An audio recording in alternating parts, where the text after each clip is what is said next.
Hello दोस्तों, नमस्कार। स्वागत है आपका इस प्यारे से माइंड ओपन यूट्यूब चैनल में। आप देख रहे हैं अपना पसंदीदा चैनल। इस पर हर रोज आपको एक नया वीडियो देखने को मिलता है, रीजनिंग का, जीके, जीएस के, साइंस के। तो आज हम लोग देखने वाले हैं टॉप 10 रीजनिंग के प्रश्न जो कि अति महत्वपूर्ण है, जो ग्रुप डी के लिए और आरआरबी एनटीपीसी के लिए, मतलब रेलवे के लिए, कोई भी एग्जाम के लिए मोस्ट इंपॉर्टेंट है। तो आप इसे जरूर देखिएगा वीडियो अंत तक। अगर पसंद आए तो लाइक कीजिए, सब्सक्राइब कीजिए एंड शेयर करना ना भूलिएगा प्यार दोस्तों। तो चलिए स्टार्ट करते हैं। स्क्रीन पर आपके दिख रहा होगा पहला क्वेश्चन। तो यहाँ पर देखेंगे पहला क्वेश्चन की बात करें अगर प्यार दोस्तों, तो देखिए क्या है। दी गई श्रृंखला में अगला पद ज्ञात कीजिए। देखिए यहाँ पर श्रृंखला के प्रश्न आपको देखने को मिलेंगे, 4 से 5 प्रश्न जो कि आते हैं हर बार। ठीक है, तो आप याद रखिएगा, प्रश्न समझने का प्रयास कीजिएगा। देखिए क्या प्रश्न यहाँ पर कहा गया है। तो चलिए देखते हैं, हम लोग इस प्रश्न को अच्छे तरीके से देखेंगे। देखिए यहाँ पर 730 से 1001 है, 1332 से 1729 क्वेश्चन मार्क है, क्या होगा ये बताना है हमको। तो देखिए कैसे बताएंगे। अगर यहाँ पर बात करें 730 की, तो कुछ तरीका अपनाइए। तो अगर हम लोग देखें यहाँ पर 9 का क्या कर दें, घन कर दें। 9 का घन कर कर 1 प्लस कर देंगे तो क्या 730 नहीं होगा? बिल्कुल होगा। उसी प्रकार यहाँ पर 10 का घन करेंगे मेरे भाई, क्या करेंगे, 10 का घन कर देंगे प्लस का 1 कर देंगे तो 1001 होगा। 1332 तो 11 का घन कर देंगे प्लस 1 कर देंगे तो यहाँ पर 1332 हो जाएगा। 1729 की बात करें तो 12 का घन कर देंगे यहाँ पर प्लस 1 कर देंगे तो 1729 हो जाएगा। तो इसका मतलब क्या हुआ, 9 का घन किए, 10 का घन किए, 11 का घन किए, 12 का घन किए और फिर इसके बाद किसका घन कर देंगे हम लोग, तो हम लोग अब इसके बाद 13 का घन कर देंगे। करेंगे कि नहीं करेंगे? बिल्कुल करेंगे, क्योंकि लगातार क्या हो रहा है, एक एक प्लस होकर बढ़ता चला जा रहा है। तो हम लोग 13 का घन करेंगे, उसमें क्या कर देंगे, प्लस का 1 कर देंगे। 13 का घन करेंगे कितना हो जाएगा, तो 2197 होता है 13 का घन। ठीक है, प्लस 1 करेंगे तो कितना हो जाएगा, 2198 हो जाएगा, जो कि ऑप्शन कौन सा दिख रहा है, तो ऑप्शन डी में दिख रहा है, जो कि बिल्कुल सही हो जाएगा। उम्मीद करता हूँ कि समझ में आ गया होगा। बढ़ते हैं हम लोग अगले प्रश्न की ओर। देखिए अगला प्रश्न क्या है, आपकी स्क्रीन पर दिख रहा होगा। देखिए इस प्रश्न को प्यार दोस्तों, बहुत शानदार प्रश्न है, जबरदस्त प्रश्न है, बेहतरीन प्रश्न है।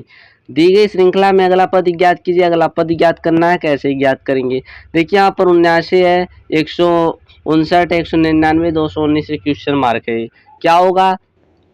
तो यहाँ पर देखिए क्या होगा, बहुत आसान है, ध्यान से। अगर हम लोग यहाँ पर बात करें इससे 79 से 159 में, तो क्या हुआ यहाँ पर, तो आप कहेंगे इसमें प्लस का कितना हो रहा है मेरे भाई, कहेंगे कि प्लस का तो यहाँ पर 80 हुआ है। प्लस का कितना हुआ मेरे भाई, 80 हुआ है, प्लस का 80 हुआ है। ठीक है, फिर यहाँ पे 159 से 199 को देखिए तो क्या हुआ है, तो आप कहेंगे प्लस का कितना हुआ है, 40 हुआ है। फिर देखिए 199 से 219 की बात करें तो क्या हुआ है, तो आप कहेंगे कि यहाँ पर प्लस का 20 हुआ है। देखिए क्या हो रहा है, 80 का आधा 40, 40 का आधा 20, 20 का आधा भी कर देंगे 10, तो 219 में क्या कर देंगे, 10 प्लस कर देंगे तो कितना हो जाएगा आपका, तो आपका हो जाएगा यहाँ पर, अगर इसमें हम लोग 10 प्लस करते हैं तो कितना हो जाएगा, 329 का हो जाएगा, जो कि ऑप्शन में आपको दिख रहा होगा। कौन सा ऑप्शन है, सॉरी 329 नहीं, यहाँ पर 229 होगा। तो ऑप्शन कौन सा दिख रहा है आपको, तो ऑप्शन पहला दिख रहा है, जो कि बिल्कुल राइट हो जाएगा। उम्मीद करता हूँ कि समझ में आ गया होगा। बढ़ते हैं अब हम लोग अगले प्रश्न की तरफ। देखिए अगला प्रश्न क्या है। दी गई श्रृंखला में लुप्त संख्या याद कीजिए। लुप्त संख्या याद करना है, काफी शानदार प्रश्न है, जबरदस्त प्रश्न है। 28 के बाद 35 आया, 35 के बाद 49 आया, 49 के बाद क्वेश्चन मार्क है, फिर 98 है। तो यहाँ पर कैसे हम लोग पता करेंगे, तो हम लोग क्या करते हैं, पहले अंतर देख लीजिए आप। तो इसमें देखेंगे तो प्लस का 7 हुआ, इसमें देखेंगे प्लस का 7 हुआ, इसमें देखेंगे तो प्लस का 14 हुआ, इसमें देखेंगे प्लस का 14 हुआ। देखिए यहाँ पर 7 प्लस हुआ, यहाँ पर 14, मतलब 2 गुना इनका हो रहा है। क्या हो रहा है, 2 गुना हो रहा है। तो 7 दूना 14, क्या हम लोग 21 प्लस कर दे क्या इसके बाद फिर, तो देखिए 21 प्लस कर लेते हैं, एक बार हम लोग क्या कर लेते हैं, 21 प्लस कर लेते हैं। तो कितना हो जाएगा, 9 1 10 0, 4 2 6 1 7 70 हो जाएगा। ठीक है, क्या 70 में फिर हम लोग कितना प्लस करेंगे, 7 का फिर कितना 4 गुना कर देंगे तो 7 चौ 28 होता है, 28 प्लस करेंगे तो 98 आ जाएगा, जो कि 70 है। ऑप्शन में कौन सा दिख रहा है, तो ऑप्शन बी में दिख रहा है, जो कि बिल्कुल करेक्ट हो जाएगा आपका। उम्मीद करता हूँ कि समझ में आ गया होगा। बढ़ते हैं हम लोग अगले प्रश्न की तरफ। देखिए चौथा प्रश्न आपको दिख रहा होगा। देखिए क्या है, दी गई श्रृंखला में अगला पद ज्ञात कीजिए। अगला पद ज्ञात करना है, कैसे ज्ञात करेंगे मेरे भाई। 5 से 8 आया कहेंगे कि प्लस का 3 हुआ, 5 से 8 आया कहेंगे प्लस का 3 हुआ, 8 से 12 आया क्या हुआ, 8 से 12 आया तो प्लस का 4 हुआ, 12 से 17 आया प्लस का 5 हुआ, 17 से 23 आ गया तो आप कहेंगे प्लस का 6 हुआ। मतलब 3 प्लस हुआ, 4 प्लस हुआ, 5 प्लस हुआ, 6 प्लस हुआ, उसके बाद क्या प्लस कर देंगे, प्लस का 7 कर देंगे। तो प्लस का 7 करेंगे तो कितना हो जाएगा आपका यहाँ पर 30 हो जाएगा, जो कि ऑप्शन में कौन सा दिख रहा है, तो ऑप्शन ए दिख रहा है, जो कि बिल्कुल सही हो जाएगा। उम्मीद करता हूँ कि समझ में आ गया होगा। बढ़ते हैं हम लोग अगले प्रश्न की तरफ। देखिए क्या है अगला प्रश्न।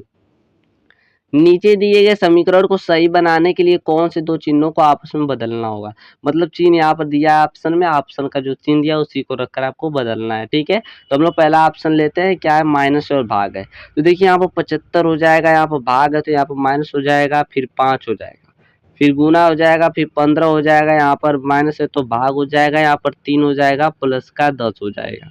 ठीक है प्यारे दोस्तों, अब बोर्ड मास आपको आता होगा, 3 5 15 हो जाएगा, यहाँ पर 5 हो जाएगा। ठीक है, तो यहाँ पे क्या हो जाएगा, 75 हो जाएगा, माइनस का 5 का 5 में फिर क्या कर दीजिए, गुना कर दीजिए, तो 25 हो जाएगा, प्लस का 10 हो जाएगा।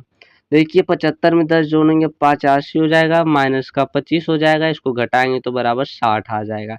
पहला ही ऑप्शन दिख गया सही है, तो इसलिए पहला ऑप्शन सही हो जाएगा, बाकी का 3 ऑप्शन गलत हो जाएगा। ठीक है, समझ में आ गया होगा। बढ़ते हैं हम लोग अगले प्रश्न की तरफ। देखिए इस प्रश्न को, यदि f का अर्थ प्लस हो, p का अर्थ गुना हो, t का अर्थ भाग हो, k का अर्थ माइनस हो, तो इस समीकरण को सॉल्व करना है, जो कि आसान तरीका है, बस मान रखना है यहाँ पर। ठीक है, तो यहाँ पे क्या है, 40 है, 40 लिख लिया गया। ठीक है, t का अर्थ क्या है मेरे भाई, भाग है, भाग कर दिया गया, 8 लिख दिया गया। f का अर्थ क्या है, प्लस है, प्लस कर दिया गया, 16 लिख दिया गया। p का अर्थ गुना है, गुना कर दिया गया 4। k का अर्थ माइनस है, माइनस कर 13। अब बोर्ड मास आपको आता होगा, पहले भाग करते हैं तो इसको इसे डिवाइड कर देंगे तो 5 आ जाएगा, यहाँ पर प्लस का गुना कर देंगे तो कितना हो जाएगा, 64 का हो जाएगा, माइनस का 13 हो जाएगा। यहाँ पर इसको प्लस करेंगे कितना हो जाएगा, तो 5 69 हो जाएगा, माइनस का कितना हो जाएगा, 13 हो जाएगा। ठीक है, तो इसके बाद इसको माइनस करेंगे तो कितना आ जाएगा, 56 आ जाएगा, जो कि ऑप्शन बी दिख रहा है, बिल्कुल राइट हो जाएगा। उम्मीद करता हूँ कि समझ में आ गया होगा। बढ़ते हैं हम लोग अगले प्रश्न की तरफ। देखिए अगला प्रश्न क्या है। यदि एक निश्चित तरीके में 3 + 4 = 25 हो, 7 + 24 = 625 हो, तो 9 + 40 बराबर क्या होगा। बहुत आसान प्रश्न है, बहुत लाजवाब प्रश्न है, समझने का प्रयास कीजिएगा। यहाँ पर देखिए इस पहले समीकरण को देखते हैं, 3 + 4 = 25 आया कैसे। तो अगर हम लोग 3 का स्क्वायर कर दे प्लस 4 का स्क्वायर कर दें, इनको प्लस करेंगे तो 25 का आ जाएगा। उसी प्रकार इसको देखते हैं, 7 का स्क्वायर कर देंगे प्लस का 24 का स्क्वायर कर देंगे तो आपका 600 भी 25 आ जाएगा। क्यों, क्योंकि देखिए 7 का स्क्वायर 49 होता है, प्लस 24 का स्क्वायर 576 होता है, प्लस करेंगे तो आपको 625 मिल जाएगा। उसी प्रकार इसका भी हम लोग स्क्वायर कर देंगे तो 9 का स्क्वायर कर देंगे प्लस का 40 का स्क्वायर कर देंगे। 9 का स्क्वायर 81 होता है, प्लस 40 का स्क्वायर कितना हो जाएगा, 1600 हो जाएगा। इसको प्लस कर देंगे तो 1681 का हो जाएगा, जो कि ऑप्शन सी में दिख रहा है, बिल्कुल सही हो जाएगा। उम्मीद करता हूँ कि समझ में आ गया होगा। बढ़ते हैं हम लोग अगले प्रश्न की तरफ। देखिए प्रश्न क्या है।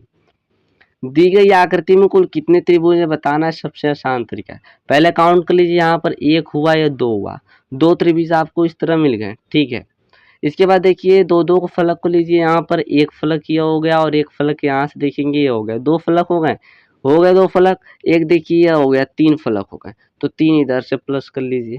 ठीक है, एक देखेंगे यहाँ से ये बड़ा वाला त्रिभुज मिल जाएगा, तो एक इसको प्लस कर लीजिए। 3 2 5, एक कितना हो जाएगा, 6 हो जाएगा। इसमें कुल कितने त्रिभुज है मेरे भाई, 6 त्रिभुज है, जो कि ऑप्शन बी बिल्कुल सही हो जाएगा। बढ़ते हैं अब हम लोग अगले प्रश्न की तरफ। देखिए क्या है अगला प्रश्न। दिए गए विकल्पों में विषम ज्ञात कीजिए। सबसे शानदार प्रश्न है, लाजवाब प्रश्न है। आप इसका जवाब कमेंट बॉक्स में बताएंगे, क्योंकि आज का ये लास्ट प्रश्न है और मैं हर लास्ट प्रश्न आपको कमेंट बॉक्स में देता हूं बताने के लिए। आपका ये होमवर्क रहता है, आप तैयारी आपकी कैसी है, कितनी शानदार है और कितनी शानदार तरीके से कर रहे हैं, इसका पता आप चल जाता है। ठीक है, तो आप जरूर इसका कमेंट बॉक्स में जवाब दीजिए। अगर वीडियो पसंद आया हो प्यारे दोस्तों तो लाइक कीजिए। अभी तक चैनल पर नए हैं और चैनल से ज्वाइन नहीं हुए तो चैनल को सब्सक्राइब कर तुरंत बेल आइकॉन की घंटी को ऑन कीजिए और ज़्यादा से ज़्यादा शेयर कीजिएगा प्यारे दोस्तों। उम्मीद करता हूँ कि वीडियो पसंद आया होगा। धन्यवाद, मिलते हैं फिर हम नेक्स्ट वीडियो में।